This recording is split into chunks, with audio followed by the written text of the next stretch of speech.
Papo de Psiquiatra, com Marcelo Branhas, Marcos Crossi e Pedro Rosa. Tudo o que você sempre quis saber e nunca teve para quem perguntar. Seja bem-vindo a este episódio, seguindo um tema que a gente sabe que vocês gostam muito. E é um tema do que a gente gosta de falar, e aí, de fato, fazia tempo que a gente não falava sobre TDAH, né? Então, é um tema que a gente nunca vai negligenciar, ele é super importante de fato. E hoje a gente vai falar sobre uma questão importante que integra vários temas que a gente já falou aqui no podcast, como, por exemplo, temperamento, personalidade. É verdade que a gente não falou muito sobre neurobiologia aqui, essa é uma questão. Mas integra essas questões de temperamento à classificação psiquiátrica, à classificação dos transtornos mentais, no caso do TDAH. O TDAH, ele é um transtorno mental muito heterogêneo, que tem características de temperamento muito heterogêneas e que tem trajetórias de desenvolvimento muito heterogêneas. E hoje a gente vai falar sobre tipos de TDAH, né? E esse é um tema de grande importância, porque sim, as características de temperamento contribuem para uma classificação validada do TDAH, com validade, inclusive validade biológica, e muda o tratamento, muda a maneira como o profissional de saúde deve organizar o tratamento para o paciente com TDAH, depender desse tipo. E não, nós não estamos falando dos tipos do DSM. Antes que alguém pergunte, nós falaremos hoje sobre algo muito mais interessante do que os tipos do DSM. Eu estou claro aqui com o Cross e com o Branhas para a gente falar sobre esse assunto. Pois é, Pedro, bom, um prazer estar com vocês aqui de novo. Como a gente sabe que tem muita gente que nos ouve que é super interessado e vai querer ler mais ainda sobre o tema, muito do que a gente está falando é baseado num artigo da Sarah Karalunas. Foi escrito em 2014, teve um impacto enorme no campo, que é subtipando o TDAH usando as dimensões do temperamento.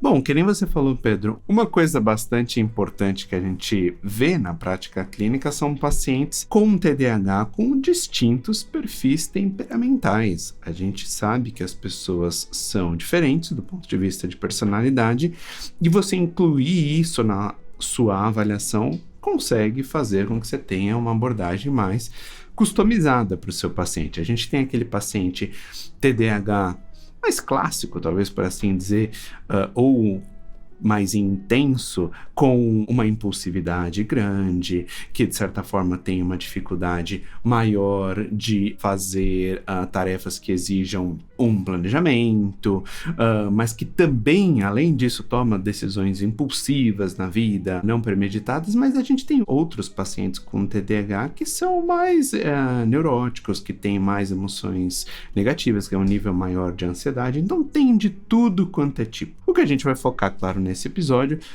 é nos achados super interessantes dessa pesquisadora que realmente marcou o campo, né, de TDAH e que encontram 3 subtipos, né? Olá pessoal, mais uma vez um prazer estar aqui com vocês. A psiquiatria, a gente fala muitas vezes isso, né? A gente classifica realmente os transtornos mentais em categorias, seja transtorno bipolar, transtorno de personalidade borderline, transtorno de déficit de atenção e hiperatividade ou TDAH. Mas, ainda assim, quando a gente olha para pessoas que preenchem critério para estas categorias, existe uma heterogeneidade dentro delas, ou seja, as pessoas ali dentro são muito diferentes entre si, né? E elas são diferentes de diversas formas. Neste caso, o TDAH, desse artigo que o Marcelo comentou, que o Pedro também estava comentando, é o quê? São diferenças temperamentais, né? O que é temperamento? A gente também falou um pouco de temperamento, principalmente nos episódios de personalidade. Quer dizer, ele é um componente da nossa personalidade, um componente que é determinado mais biologicamente, relativamente mais estável e que se refere geralmente a essas predisposições, por exemplo, afetivas, né, em termos de como a gente sente emoções negativas ou emoções positivas e a nossa capacidade de autocontrole. Então, quando vem eventualmente alguém falar pra gente: poxa, mas as pessoas com TDAH são tão diferentes entre si? Sim, elas são muito diferentes. Assim como elas são, pessoas que têm depressão são muito diferentes entre si, pessoas com transtorno de personalidade são muito diferentes entre si. Existe uma heterogeneidade grande, são muito diferentes. E a psiquiatria está tentando achar elementos que sejam mais ancorados na biologia, por exemplo. né? O temperamento tem a ver com biologia, né? Que sejam mais ancorados em algo, vamos dizer, que não se refere apenas a uma característica de sintomas, mas sim a coisas que tenham correlatos realmente do corpo, porque daí a gente consegue certamente entender mais como as pessoas funcionam e também desenvolver melhores tratamentos. Então é muito importante esse artigo do TDAH por causa disso, porque ele indica algo nesse sentido para o TDAH. E a gente sabe que as pessoas têm tanta dúvida, né, como as pessoas são diferentes entre si, que tem o TDAH, que é importante a gente esclarecer isso, porque senão as pessoas ficam falando, mas eu não acho que você tem TDAH porque, enfim, eu não vi essa característica X. Não, mas tem uma ampla variedade aí de sintomas. Os 3 grupos, né, ele começa com o que o autor chama de mild, que seria um TDAH leve. Não confundir com a classificação do DSM, tá? O que ele está querendo dizer ali com mild, talvez nem seja o melhor nome, né, não fosse o melhor nome, é um TDAH que ele tem basicamente os sintomas core do TDAH, tal qual descritos pelo próprio DSM. Ou seja, se você olha lá, são sintomas de desatenção e são sintomas de hiperatividade. Não tem ali uma descrição de desregulação emocional, não tem ali muitas questões emocionais, tanto de emoções negativas quanto de emoções positivas.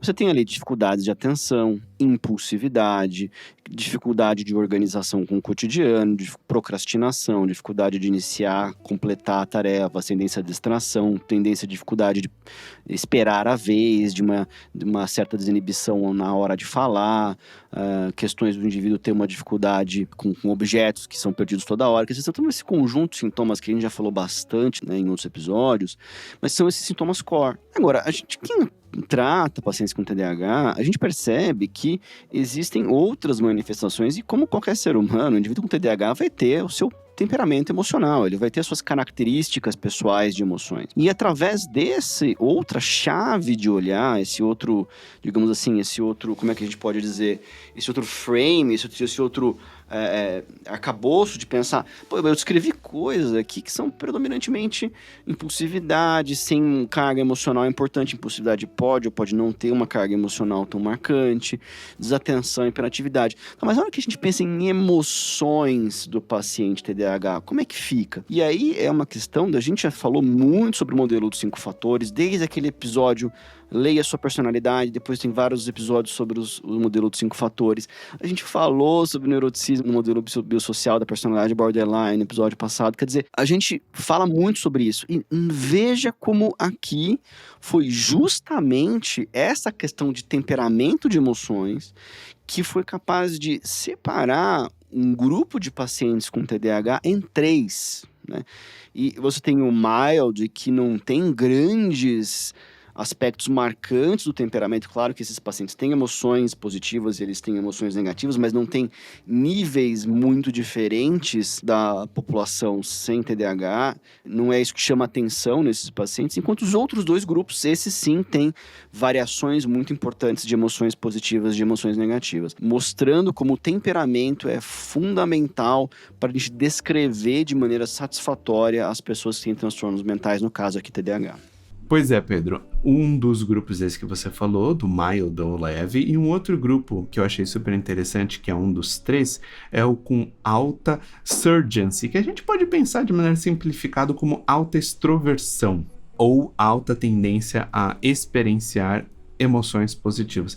Em relação ao grupo leve ou mild e o grupo irritável, que a gente vai falar depois, bom, os indivíduos com TDAH e alta extroversão ou alta surgency tiveram um nível muito baixo de timidez em relação aos outros, muito baixo, uma tendência a experimentar emoções de prazer muito intensas, uma tendência a conseguir ter um nível de atividade muito grande. Ou a gente pode pensar, por exemplo, aqueles pacientes com esportes radicais, ou vários esportes, ou várias atividades, ou que gosta bastante de novidade, faz um monte de coisa, se coloca no mundo. Um nível grande de afiliação social, a gente pode também tentar pensar ilustrando com aqueles pacientes que têm uma grande rede de amigos, networking, tem um prazer em falar com todo mundo, né, bem assim, dado socialmente, e uma alta assertividade também. Então, bom, é um conjunto de pessoas com TDAH que tem essas características, né? Isso, e também tem um terceiro tipo, que é um tipo que predomina uma certa irritabilidade ou outras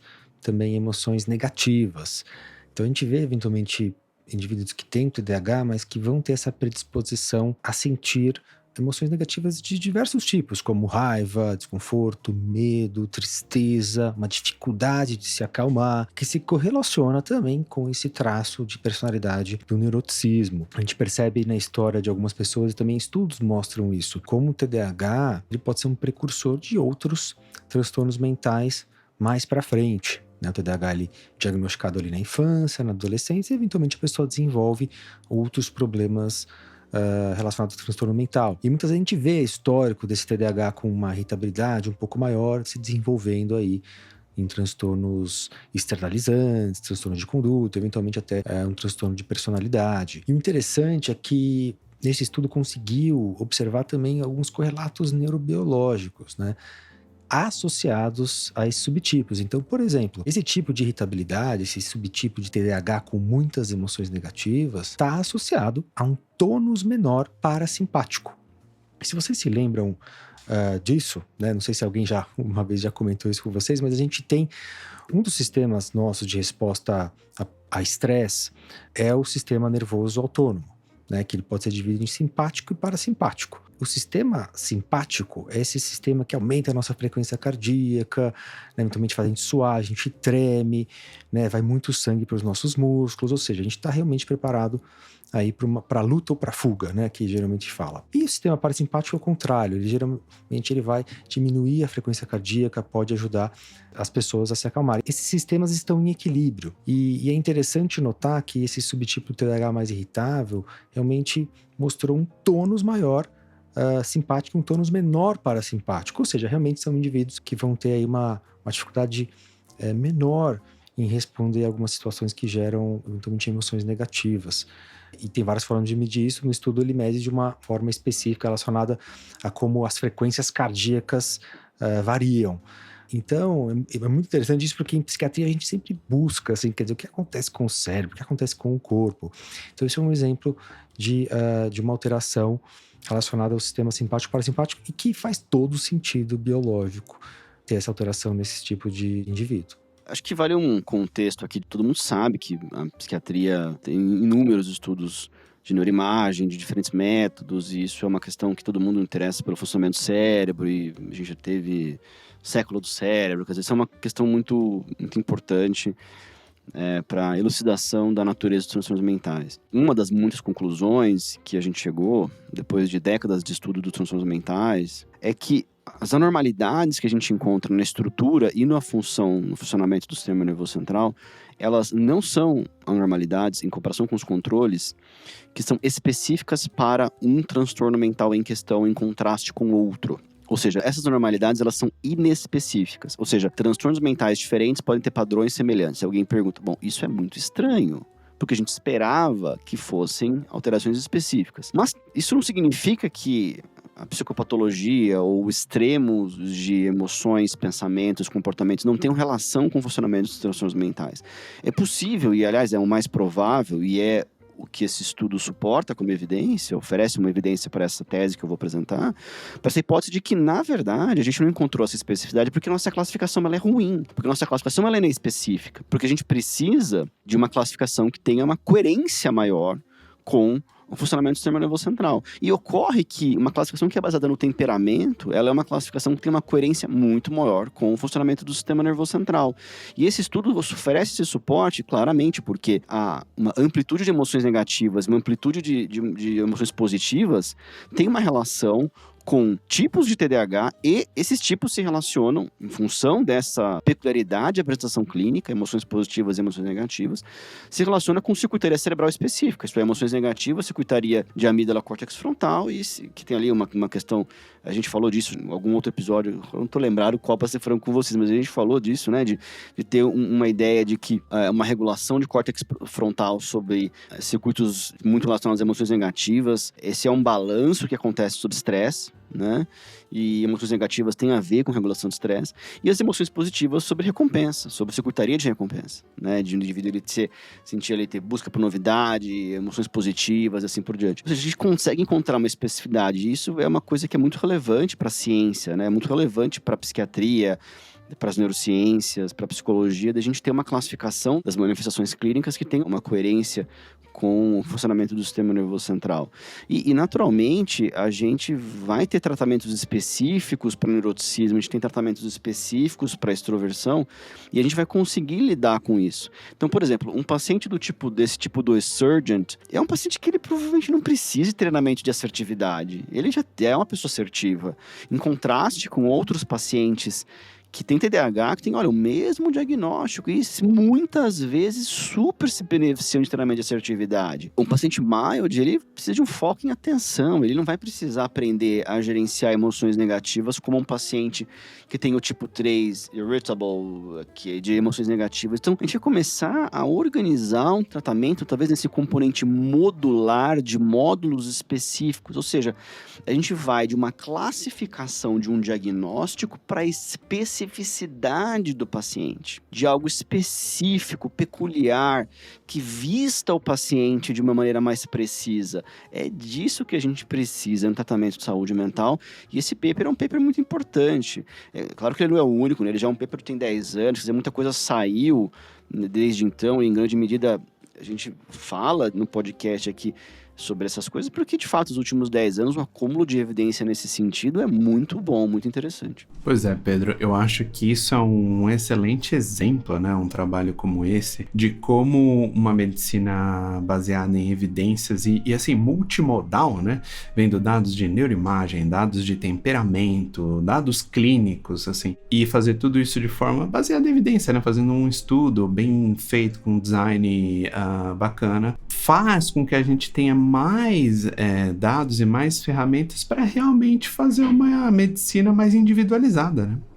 Mais customizada, né? Eu acho que às vezes na cabeça dos leigos, muitas vezes a gente vê essa dúvida de, poxa, na verdade, uma coisa baseada em dados ou baseada num estudo vai ser, de certa forma, não individualizada, né? Poxa vida, você vai me tratar que nem um estudo, não vai ver minhas particularidades. A gente vê um exemplo justamente do contrário aqui, né? Quer dizer, uma coisa realmente baseada em ciência, como ajuda a customizar o tratamento dos pacientes, né? A depender do seu temperamento, das suas características de personalidade, né? É importante dizer, gente, assim, a gente fica muito animado em ver um estudo assim, porque ele confirma muito do que a gente observa na prática clínica, tanto na descrição dos pacientes quanto em relação ao tratamento. Mas também é importante fazer uma observação que, assim, ainda, por exemplo, esses testes neurobiológicos, né, como, por exemplo, uma ressonância magnética funcional, que vê o funcionamento de certas áreas do cérebro, ou até essa medida de frequência cardíaca, da variação da frequência cardíaca, que é a Heart Rate Variability, ainda não são instrumentos que a gente usa na prática clínica para diagnosticar as pessoas, né? Então é importante fazer essa observação, que ainda, quer dizer, é algo ainda em pesquisa, por mais ainda que seja muito relevante todos esses resultados, né, como validação desses construtos psicológicos e psiquiátricos, ainda onde a gente não está pedindo esses exames no nosso consultório para fazer diagnóstico. Bom, pessoal, a gente raramente faz episódios baseados em um artigo, mas a gente achou que esse artigo tinha tudo a ver com... Depois que a gente já falou para vocês pra caramba sobre TDAH, depois que a gente já falou para vocês pra caramba que a gente precisa de uma nova classificação, né, que a gente tem um jeito diferente de descrever os sintomas, depois que a gente falou muito sobre temperamento, acho que esse artigo ele é muito interessante porque ele concatena todas essas informações, valorizando, como eu falei, não é uma coisa que a gente sempre fala em neurobiologia, acho que não é de interesse, podcast voltado para prática, também para pacientes familiares, para a prática dos profissionais, não é um podcast sobre neurobiologia, mas que, assim como a gente considera muito relevante que haja uma validade biológica dos achados, né? Mas é um estudo bastante interessante, eu vou colocar aqui o link para vocês, e vocês podem ver, é um artigo muito bem escrito, né? E muito, muito interessante. E para quem é da área, assim, a gente vê com otimismo esse tipo de achado, e é uma coisa interessante, puxa, isso aqui vai ser muito legal, vai se desenvolver bem ao longo dos anos, foi o que aconteceu, e que a gente acha que vai ter novos desenvolvimentos aí muito interessantes e úteis nesses próximos anos também. É isso, gente. Um prazer estar aqui. Um abraço, até a próxima. Até a próxima, pessoal. Grande abraço. Um abraço, a gente agradece a audiência. Deixe seu comentário, sugestão, crítica, dica. E até a próxima. Um grande abraço.